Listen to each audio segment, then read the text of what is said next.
Hi there, my name is Gabrielle Lintott, and today I am joined again by the wonderful Emily Kaufer from Air Canada, and my partner is CM Murray Emma Bartlett. We are here again to talk about an area of the law that we are particularly passionate about, and that is investigations. Today we are going to be discussing how workplace investigations can, and often do, give rise to reputational issues, both externally and internally within an organisation. We'll consider the potential repercussions where an unfair or a flawed investigation process is carried out, touch on some of the strategies for managing reputational risk, and also discuss cross-border investigations and some of the challenges that those can bring for organisations and investigators as well. So getting into things, we know that workplace investigations are obviously vital in terms of addressing allegations of misconduct and responding to grievances, and that the aim is to follow a fair and objective investigation process which establishes ultimately the facts of a matter and ensures fair treatment and fair outcomes. A failure to conduct a prompt investigation, or a failure to hold one at all, can itself lead to reputational damage because it could demonstrate an employer's failure to uphold standards, values, and policies. It may be that they've got it all written down in their policies and on paper, and then none of those processes are adhered to in practice. It might demonstrate a lack of integrity and accountability on an employer's part, and also have an impact on trust and confidence within a workplace. Obviously, the same can be said where an investigation is carried out, but it's poorly managed, or it's perhaps not approached with the seriousness that it should have been, or equally where an investigation is perceived as unfair, or where things like bias, which we discussed during our previous podcast, creep into an investigation and result in an unfair outcome. Reputational risk is important from both a legal and a regulatory sense, as a failure to conduct a fair and robust investigation can obviously lead to claims being made by employees or others who participated in an investigation, and with that could lead to litigation. But from a regulatory perspective, there's also the potential for enforcement of fines and penalties by regulatory bodies who I think are increasingly scrutinising businesses who are not carrying out proper investigations. We know, for instance, in the UK, the SRA has produced guidance on conducting internal investigations. So there's that, raising awareness so organisations can better understand and manage the regulatory risks associated with internal investigations. But obviously there is also the huge human impact, in that where an investigation does go wrong or it's mishandled, that can have a big impact on staff morale. It can erode an employee's trust and confidence in their employer. It might result in there being that kind of culture of silence and people feeling like they can't speak up and actually raise issues. So that's all internally, but from an external perspective, obviously there's potential for damage to a business's credibility, their reputation, and their perception in the public eye. And following on from that, businesses might then face issues like attracting and retaining staff, securing contracts or winning work might become an issue. You might have clients or customers who are, looking at a company and thinking, oh, that's just, that's not been handled right, and therefore not proceed with them anymore. You might have investors who see a lot of risk exposure and then pull funding. So I think there's a lot of potential consequences from a reputational perspective. Turning to Emily, in your experience, I guess what is forefront of mind for you at the outset of an investigation when it comes to thinking about how to manage potential reputational risk? If you're able to comment on that. Thanks, Gabrielle, and lovely to be here as always. I believe it's relevant to start with this premise that reputational risk, while not inevitable, is not unmanageable either. And it's present more often than not, especially when these investigations cross borders. And it's not so much about eliminating the risk, but really understanding where the risk falls, how it manifests itself, and what's at stake, which is why the planning phase of any investigation is so lucrative for the employer, for the investigator, and for the parties. And that's really where you can determine, is my risk or the risk internal, as you said, with employee morale or leadership's credibility? Is my risk external, media, regulators, public perception, or both? And you only know that sort of once the pin drops, the process begins, and as things evolve, that answer to that question may very well change. I think it's really relevant to a couple of things. First and foremost, know your terrain, so to speak, and map out that strategic risk. What are my legal frameworks? What are the privacy laws that may be relevant or acceptable in one country and not in another? In analyzing the stakeholder involvement, who could be impacted? The employees, the customers, investors, regulators, and what is that reputational sort of fallout for each likely to be? Bearing in mind, like I said, this is an evolving conversation and question that can very well change over time.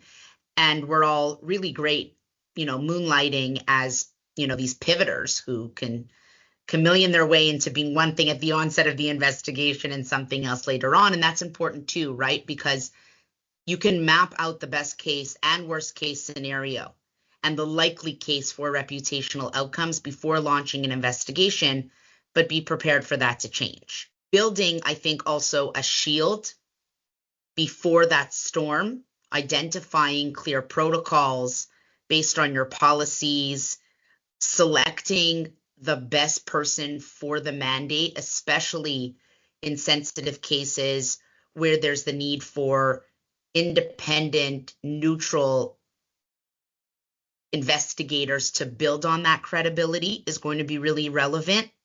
And also ensuring to what degree senior leadership needs to be informed and aligned, because the reputational risk is really, or could really be, a governance one and not just an HR one. And so they're not all going to need board level visibility or involvement, but some may. And being well prepared at the onset and having that strategic and professional mindset as the investigator or very well the person managing the investigation is going to be really important. Yeah, I think that's so right, and important to turn your mind to it at the outset so that you are prepared and you're not then thrown into it all as it's all happening. On a similar line of thinking, Emma, what other strategies would you recommend organisations think about, potentially deploying in order to manage or minimise that reputational risk associated with workplace investigations? Yeah, thank you, Gabrielle, and thank you, Emily. It's as always a pleasure to be on a podcast with you both. Firstly, I completely agree with Emily's statement there that you engage the right person to undertake the investigation. And whilst this isn't actually the first strategy that you would adopt, you do need to think about who is going to do the investigation. And I know investigators in different jurisdictions have different briefs and roles. In the UK, you would normally go for an independent investigator where there is an issue that is one of those high-risk reputational issues that could really impact the employer or impact colleagues or the issue concerned. So whether it's the person or persons who are either the victim or the accused who are high profile for the firm, or it's affecting a large amount of people, or the issue itself is going to be newsworthy or important from the firm's perspective or from a regulator's perspective. Or, if this was going to be something that the Metro or the Daily Mail are going to pick up on, is this headline grabbing? Yes. So going for an investigator who is independent of the firm or the employer, who can be objective in their approach to the investigation, who will be curious and will not have any preconceived ideas about how any of the witnesses are going to respond, or what the outcome might be. That's super important, because if the investigation relates to somebody who's quite senior in the business or critical to the business, there will be those innate biases within the organisation to protect the business and protect that individual, irrespective of the allegation. So it's really important to go for an investigator that can be objective and independent, but also you want one that's experienced in the area that this relates to.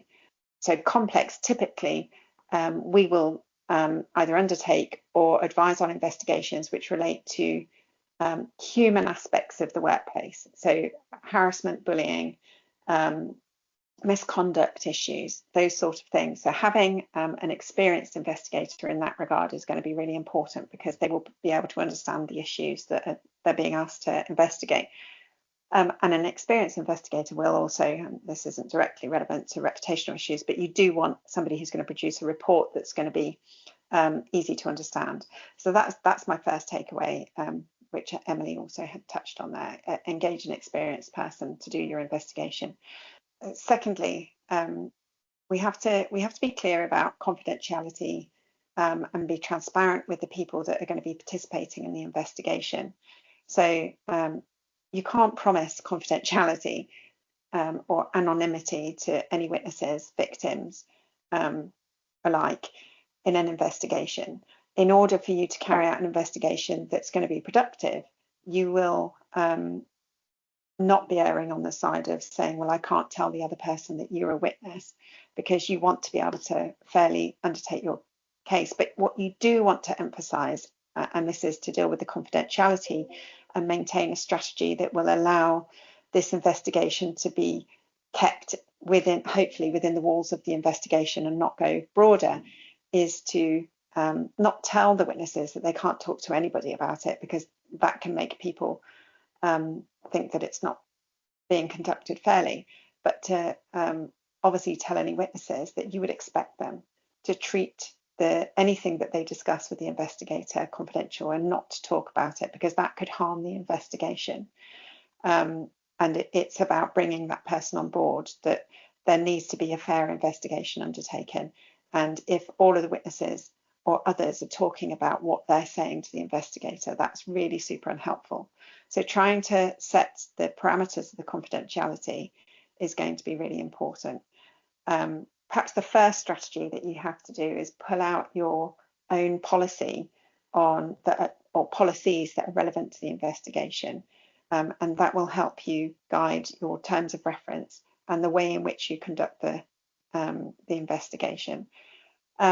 Providing support to your witnesses is really important. From what you don't want, whether it's a witness or the victim or even the accused person, you want to make sure that they all have somebody to go to who can provide them with some support, and the person that they go to is going to be able to deal with it in a sensitive and confidential manner.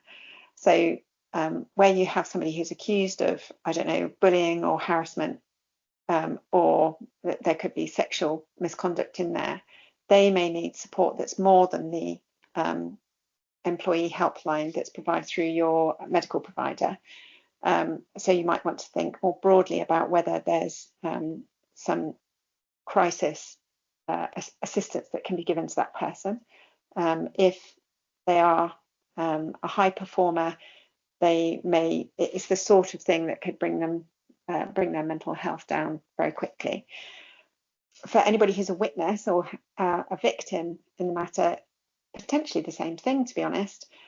Just make sure that there is, for all persons involved, the right support, whether that's a counsellor, other medical assistants, and then somebody within the HR function of the firm who is used to being able to deal with things confidentially. Those were my main points. Save that if I was advising the employer, I would also say, okay, this is a reputational issue. You might want to engage with crisis PR, so that you're not putting something out, but you'll be able to react quickly if this is somehow leaked into the public domain. Emma, I'd love to go back on something you mentioned that I think is really important. And if I can just revisit it, as an internal who has the pleasure of working strategically with externals in my capacity, overseeing and managing at a corporate level the broader spectrum of investigations and risk management, ensuring that the person you work with externally has an appreciation for the environment internally, so that the communication strategy can really control the narrative. And to your point, understanding culturally what are or what do these group of employees believe to be the case, what myths may already be out there that need to be debunked, or situations that need to be diffused. How do we create a narrative where they feel, on the one hand, that this is a fair process, that it is consistent, but on the other hand, be transparent in that we can't blanketly opt for confidentiality. We maintain empathy and clarity, and we're not overtly, defensive or legalistic, but working closely with a point of contact internally, even if the external investigator is running the investigation, is really important for the employer, for all parties, and for the success of that external investigator, so they can appreciate the lay of the land, so to speak, and provide the best guidance, whether it be in the form of communication or otherwise, to the employer, and help mitigate some of the risks beyond just the reputation that could pop up during the process. Yeah, that's a really good point, because quite often the subject matter that you're investigating might already be an open secret in the workplace where the individual's concerned. Absolutely. It's managing that. And for those people to understand that the employer is conducting a fair and proportionate investigation is quite important to being able to mitigate the risk of them speaking about it more broadly or negatively. I think in connection with that, and as you say, appreciating the lay of the land, I think it's important for businesses to be mindful of the fact that the people involved in an investigation, if they're the claimant, the respondent, or a witness, they all may be from very different cultural backgrounds. And with that, there may be the obvious one, which is language barriers, but individuals may also have different communication styles, different behaviors. They might, approach questions in a different manner to others. So I think that simply ignoring that, or having no awareness of cultural norms which might be at play, I think that creates potential for investigators to misinterpret behaviours or things that witnesses have said. And at the same time, it might make witnesses more hesitant to participate, or they may feel that, they're engaging in it, but they can't engage effectively. And then again, that kind of creates room for the unconscious bias to sweep in and could lead to unfair outcomes. So I think there is room for cultural considerations, and where appropriate, perhaps the incorporation of cultural processes into an investigation in an authentic, genuine and respectful manner. Be mindful of that, and to that end, you might think about consulting with the people involved in the investigation at the outset before you simply kind of embark on your process. But looking at whether that can help ensure a fair and unbiased investigation. It's still going to be one that is, compliant with your policies and best practice in the law, but could you incorporate traditional cultural practices or things like, different resolution methods, and just thinking about the way in which you conduct interviews and things like that. I think that's something that employers should be considering when perhaps they're revisiting their policies. Unless either of you have anything further to add, I think that brings us to the end of our discussion today. Thank you both. I would like to extend a huge thank you to Emily Kaufer. You have now joined us on 3 podcasts, and we have so enjoyed having you and listening to all of the insightful comments and points of discussion that you have raised. So thank you. If you are just joining us today and you would like to hear more from us, you can go back and revisit our first podcast with Emily, which was on domestic violence and sexual harassment related investigations. We then did a further podcast which focused on bias in workplace investigations. So thank you very much, Emily. It's been a pleasure working with you.